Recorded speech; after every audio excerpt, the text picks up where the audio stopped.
Hallelujah! Purihin po natin ang Diyos. Sa gabi nito patuloy po natin awitan ng ating Diyos Ama at ating sambahin ang kanyang dakilang pangalan. Hallelujah!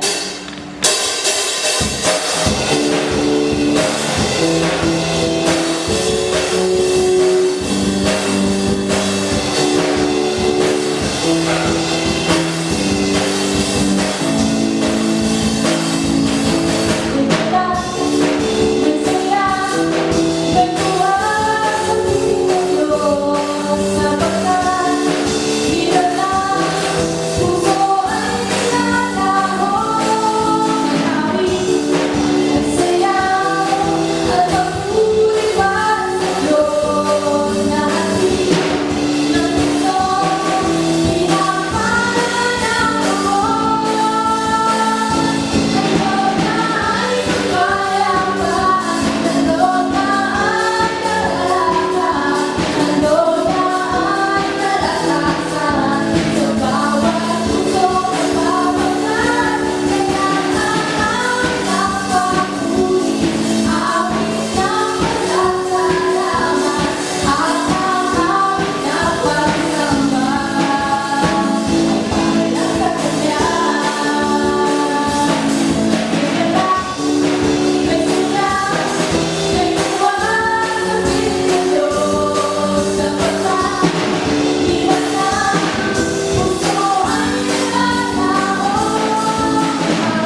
mapagpalang gabi po sa bawat isa sa atin, sa pangalan po ng ating Panginoon Jesucristo. Muli, nagpapasalamat po ako sa gabing ito na binigyan muli ng Panginoon sa pamamagitan ng ating butihing pastor ang maghayag ng salita sa gabing ito. Tunay nga na napakabuti ng ating Diyos na siyang nagbibigay sa atin ng lakas, buhay sa bawat araw na ating buhay. Salamat po sa Panginoon. Tayo po ay mag-umpisa na sa pag-aaral ng kanyang banal na salita.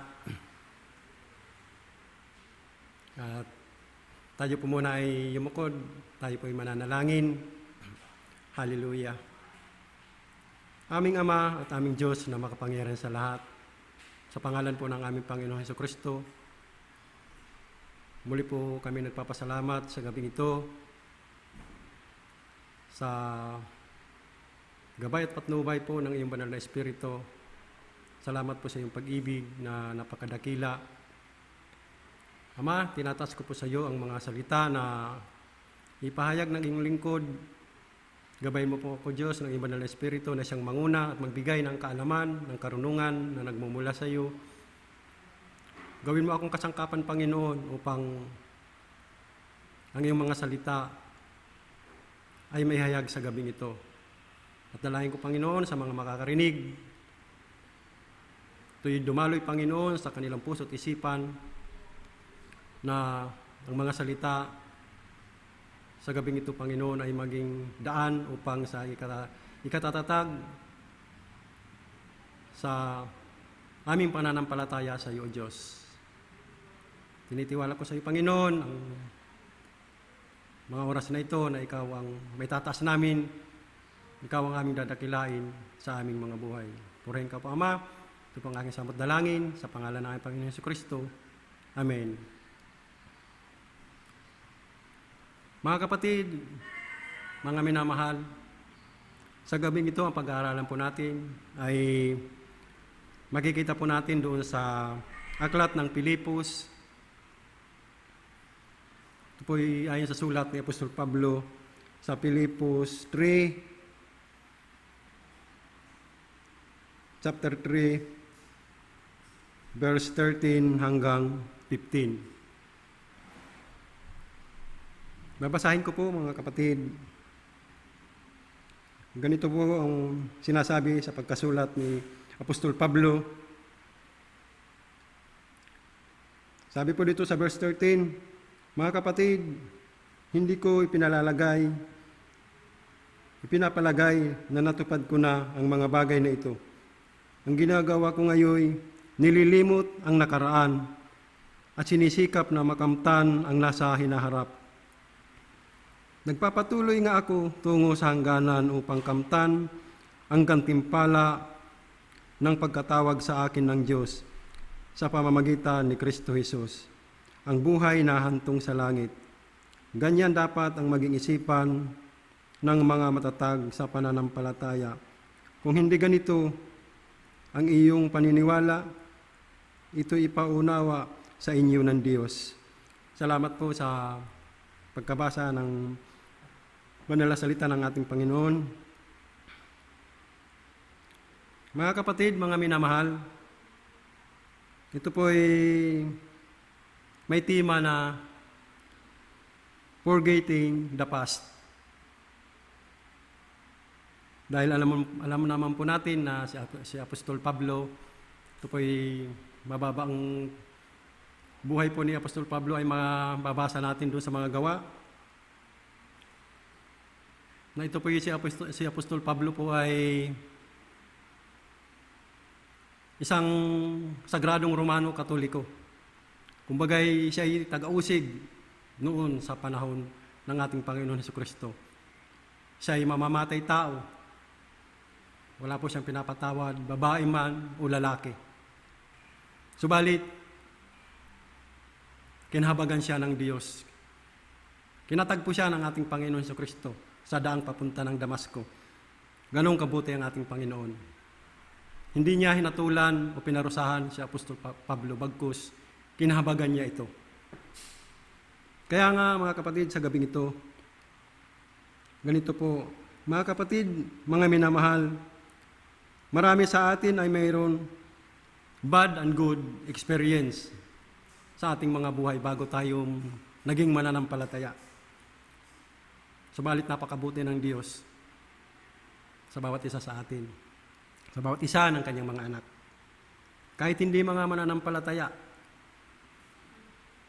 ang ating Panginoon Jesucristo ay hindi nagpaparusa, bagkus kinahabagan niya ang mga umuusig sa Kaniya. Subalit, talagang ito ang ating, sa gabing ito ang ating pagbubulay-bulayan. Marami po ang karanasan ni Apostol Pablo na nais niyang ibahagi, ipabatid sa bawat isa sa atin. Mas marami siyang hirap na pagdaanan sa kanyang buhay upang mapagtagumpayan ang hamon ng kanyang buhay na kasama niya ang ating Panginoon Jesucristo. Mga minamahal, sa buhay natin, marami tayong mga karanasan na minsan ay hadlang sa ating pananampalataya sa ating Panginoon. Ang buhay natin minsan up and down ang ating pananampalataya sa Panginoon. Dahil minsan naaalala natin yung ating mga nakaraan. Subalit, mabuti pa rin ang Diyos sa bawat isa ng kanyang mga anak. Natatangay tayo sa maling takbo ng sanlibutan ito. Lagi po natin tatandaan ang sinabi ni Apostol Pablo doon sa mga taga-Pilipos na bagamat siya ay taga-usig ng Panginoon Jesucristo nung panahon siya ay hindi pa gaanong nakikilala ang ating Panginoon Jesucristo. Subalit kinhabagan siya ng ating Panginoon. Ang sabi po doon sa Pilipos 3:8, "Oo, inaari kong kalugihan ang lahat ng bagay bilang kapalit ng lalong mahalaga ang pagkakilala kay Kristo Jesus na aking Panginoon. Ang lahat ng bagay ay pinalagay kong walang kabuluhan, makamtan ko lamang si Kristo." Yan po ang ibig ni Apostol Pablo sa bawat isa sa atin. Sumunod at ialay ang buhay sa Panginoon. Kalimutan na natin mga kapatid ang mga nakaraan, ang hindi nakakalugod sa Panginoon, yung ating mga nakaraan. Bago pa tayo naging Kristiyano, bago pa tayo maging mananampalataya sa ating Panginoon. Mag-move on na po tayo mga kapatid. Iwan na natin yung mga nakaraan. Mga minamahal, mga kapatid, sa gabing ito may pag-aaralan po tayo. Ito po ay 3 letter A.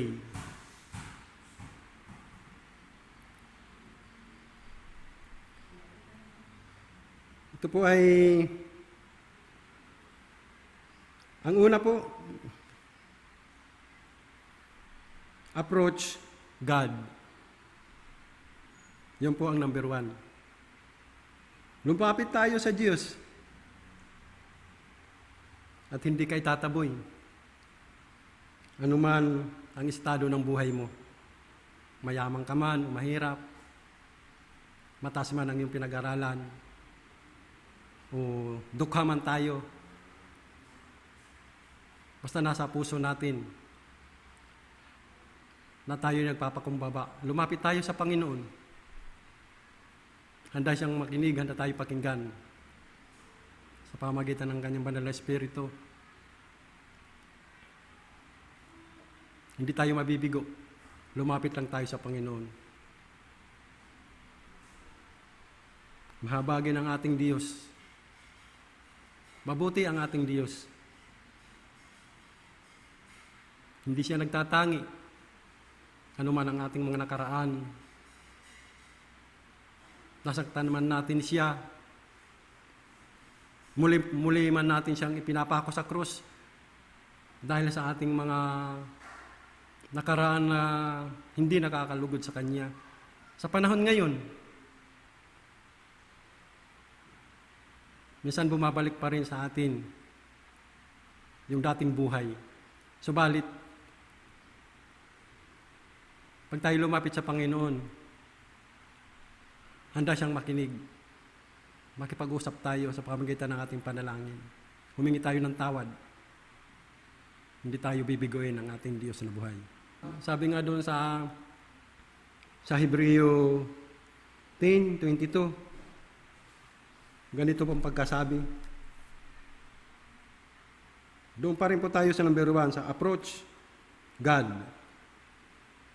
Kaya't lumapit tayo sa Diyos ng may tapat na kalooban at matibay na pananalig sa Kanya.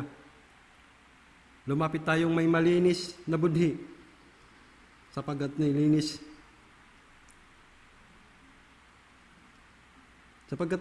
na ang ating mga puso at nahugasan ng dalisay na tubig ang ating mga katawan. Panghawakan po natin ang salita ng Diyos. Lumapit tayo, nabukal sa ating kalooban, na tayo nagsisisi sa ating mga nagawa from the past, na minsan ay ginagawa pa rin natin sa kapanahunan. Mga kapatid, mga minamahal, isang beses lang po ipinako ang ating Panginoon sa cross. Huwag na po muli natin siyang ipako. Bagkus ay pahalagahan po natin ang pagkatubos niya sa atin sa pamamagitan ng kanyang buhay. Dahil napako siya sa cross dahil sa atin mga kasalanan.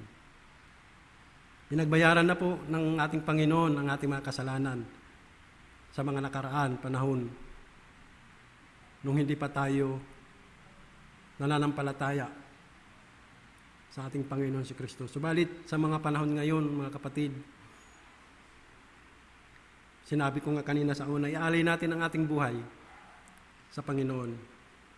Lumapit tayo naman nagpapakumbaba, nagsusumamo upang tayo kahabagan niya. At ang sabi pa doon sa Santiago 4:8, mga kapatid, doon pa rin po tayo sa number 1, sa approach God.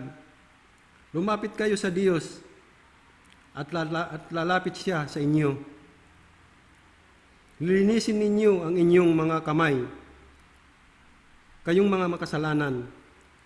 Linisin ninyo ang inyong puso, kayong pabago-bago ang isip. Kaya nga po mga kapatid,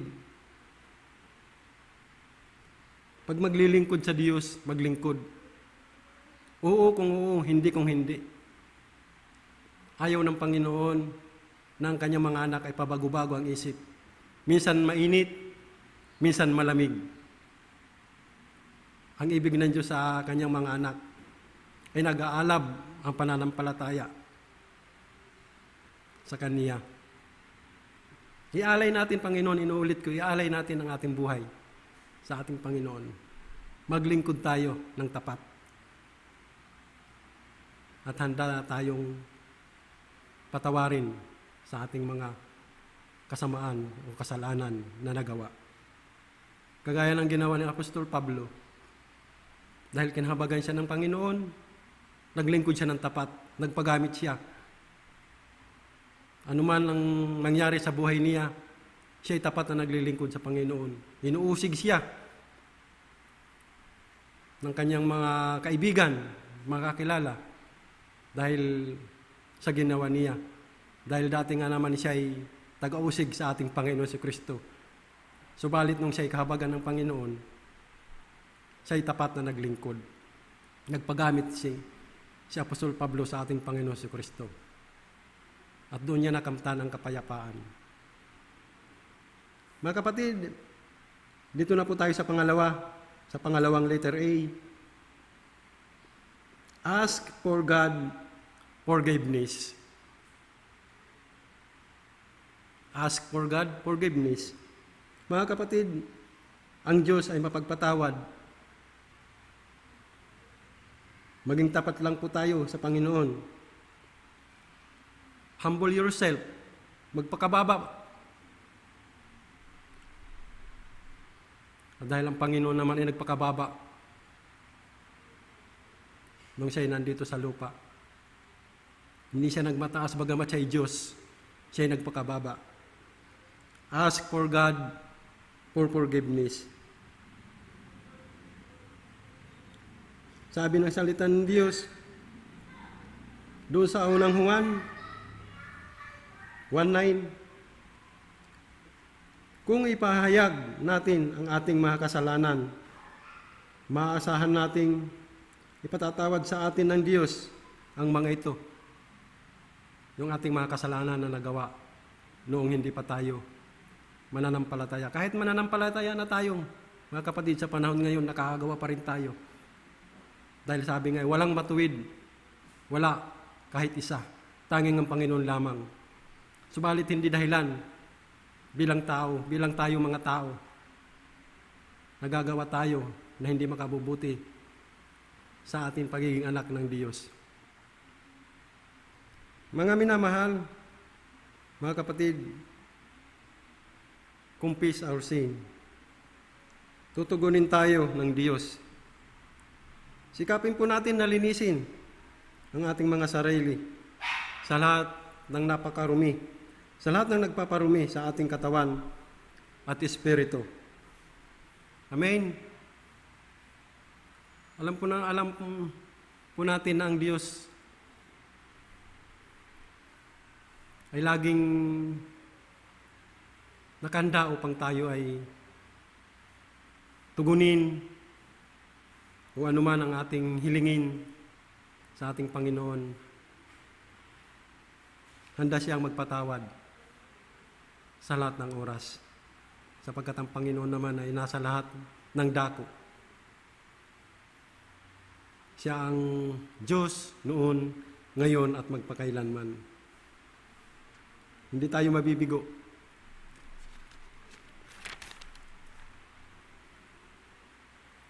Mga kapatid, dito po tayo sa number 3. Ito'y 3 lang po. Ito po yung pangatlong letter A. Accept Jesus as your personal Savior. Ang sabi po dito, mga kapatid, ipaubaya po natin sa Panginoon Diyos na siya ang maghari sa ating mga buhay. Kung nagkamali man tayo before, dahil sa sarili natin ang nasunod, iwaglit na natin. Sundin na natin ang kalooban ng Diyos. Pag nakapasok na si Jesucristo sa ating puso't isipan, magpatuloy tayo sa ating spiritual journey, mga kapatid. At dahil yun ang gusto ng Diyos, ng kanyang mga anak, ay nagpapatuloy, anuman ang mangyari, hindi tayo iiwan, hindi pababayaan ng Diyos. Tanggapin po lamang natin ang ating Panginoon Jesucristo bilang ating Panginoon at tagapagligtas sa ating buhay. Dahil ang gusto ng Diyos ay magkaroon tayo ng buhay na ganap at kasiya-siya sa piling ng ating Panginoon Jesucristo. Yun po ang ibig ng ating Panginoon. Anuman ang ating mga nakaraan, anuman ang ating kakaharapin, ang Diyos lamang ang dapat magpapatawad sa ating mga buhay, sa ating mga kasalanan. Ipaubaya po natin sa Panginoon. Lumapit po tayo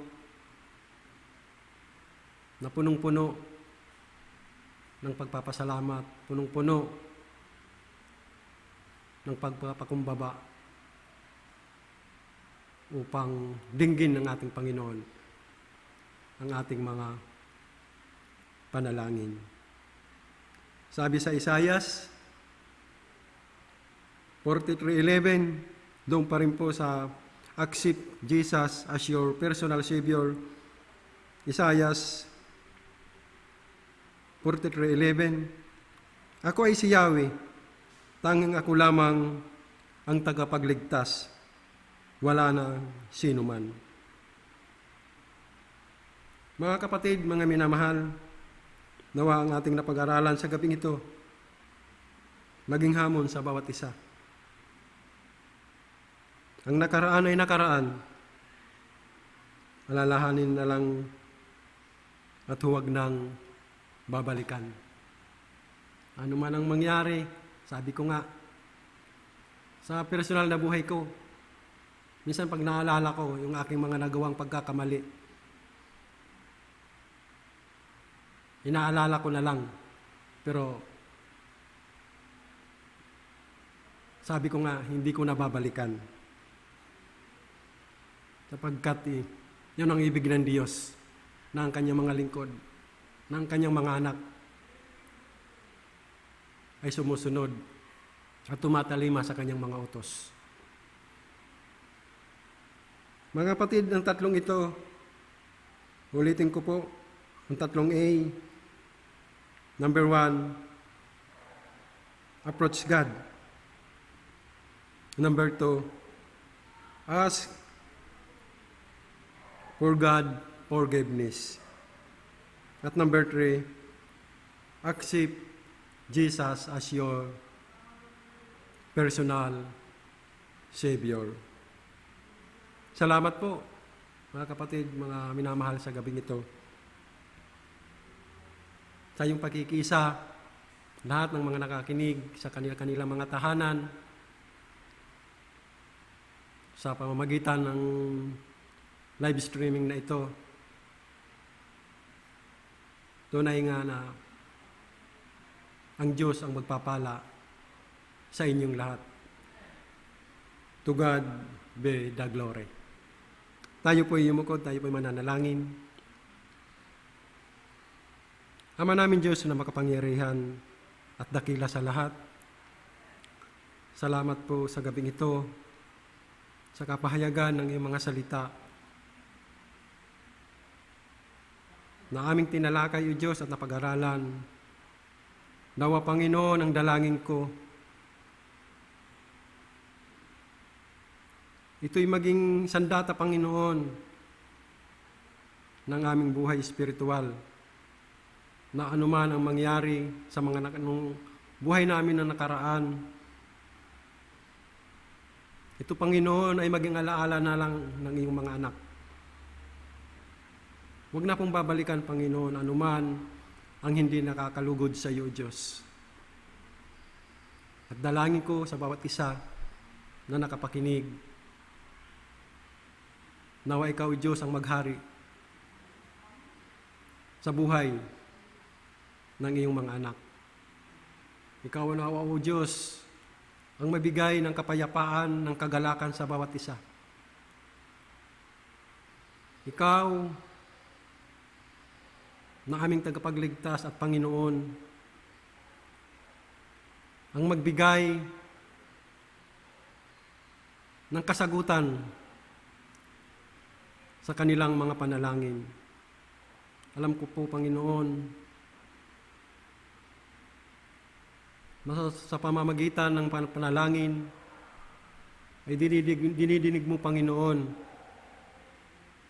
at binibigyan mo, Panginoon, ng katugunan na aayon sa iyong banal na kalooban. Salamat po, Panginoon, sa gabing ito, at dalangin ko, Diyos, sa buong sambayan ng aming pastor at pastora, pagpalain mo, Panginoon, lagi ang buhay nila, O Diyos. Ano man po, Panginoon, ang kanilang mga pangangailangan, ito man po, Panginoon, ay material o pinansyal. Alam ko po, Diyos, na ikaw lamang ang higit na nakakaalam, Panginoon, ng mga bagay na kahilingan, O Diyos, ng iyong mga anak. Salamat po, Panginoon. Salamat po, Diyos, At tinitiwala ko, Panginoon, ang gabing ito, O Diyos, na Ikaw magbibigay ng kaganapan, O Diyos, ng bawat isa sa amin bilang iyong mga anak. Katulad po ng sinabi ni Apostol Pablo sa kanyang mga salita, bagamat siya'y tagausig ng Panginoon Kristo noong hindi po pa siya nananampalataya sa ating Panginoon. Kinhabagan mo siya, O Diyos, at siya'y ginamit mo, Panginoon, upang ipalaganap ang iyong mga banal na salita.